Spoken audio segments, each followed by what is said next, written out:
As a young anime fan growing up, before I had any concept of what an actual relationship was like, most of the anime I consumed always seemed to focus on young high schoolers falling in love.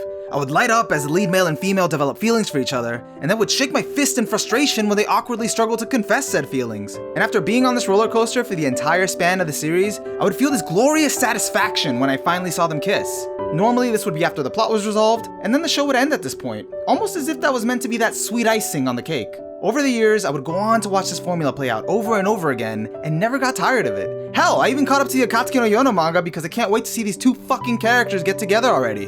But that's just it. We never see past this stage in most anime. They fall in love, everything's sunshine and rainbows, and they live happily ever after. But why is that? Because that's the most exciting part. Once a relationship settles into the monotony of daily life, it's not as exciting to watch. This idealized version of love portrayed in anime filled me with expectations that were turned on their heads rather quickly once I got into an actual relationship.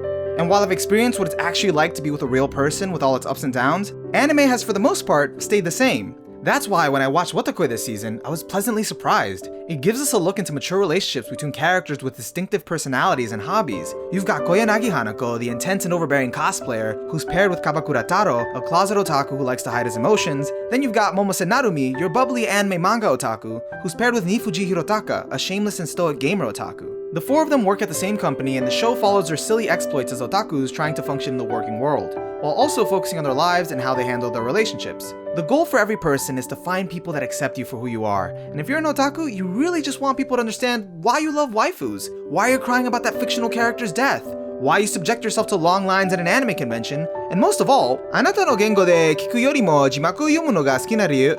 That's why watching Wotakoi this season has been so refreshing. It's nice to see characters my age that have to try to fit into society while still being able to enjoy their otaku hobbies on the side. Before I go into further details, I'd just like to give a minor spoiler warning right here because I will be discussing certain scenes from the show in depth. Please proceed at your own risk.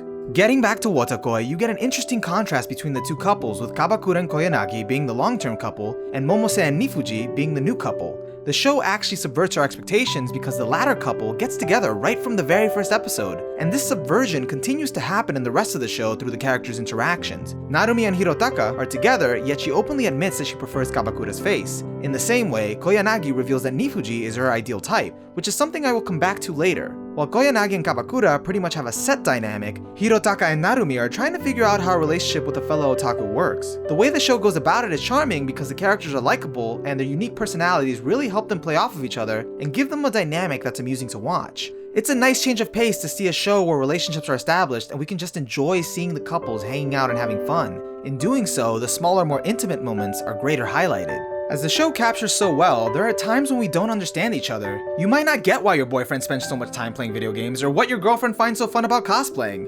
Real relationships have nuance. Nothing is ever certain. We're all different people with different preferences, but when we choose to commit to someone, we also have to be prepared to compromise. There are parts about each other that you may not like or will find hard to accept, but that's what it's all about, accepting each other's differences and living in harmony. That's why when Narumi says, 同じオタクなのに全然違うから、それをお互い尊重. It's such a simple concept, but it's actually the key to any human relationship, healthy ones at least. So why doesn't everyone just do that? Because depending on your personality, it's actually really difficult to do. How many times have you had a really good friend tell you they absolutely hate a show that you love, and then suddenly that good friend is dead to you? How can you be friends with this vile human with shit taste who doesn't appreciate true art like you do? Well, that's where you have to look beyond your taste and think to yourself, does that actually really matter? You might be thinking, that's such a small thing. No one's ever gonna break up a relationship over a show.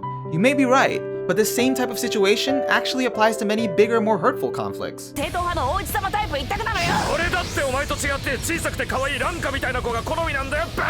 This great scene subverts what you'd normally expect, at least with the way most animes tend to go. Here we have the luxury of focusing on an older relationship. With teenagers, they're at that stage where they're still developing their personalities, their tastes, and most importantly, they aren't comfortable enough with each other to just bluntly say, "You're not my ideal type." This is something that comes from years of knowing someone. Here we have a very real moment that sort of makes you realize if the couple switched, they'd be with their ideal partners. So why are they still together? Instead of brushing it off as a joke or giving us a feel-good resolution, we get this.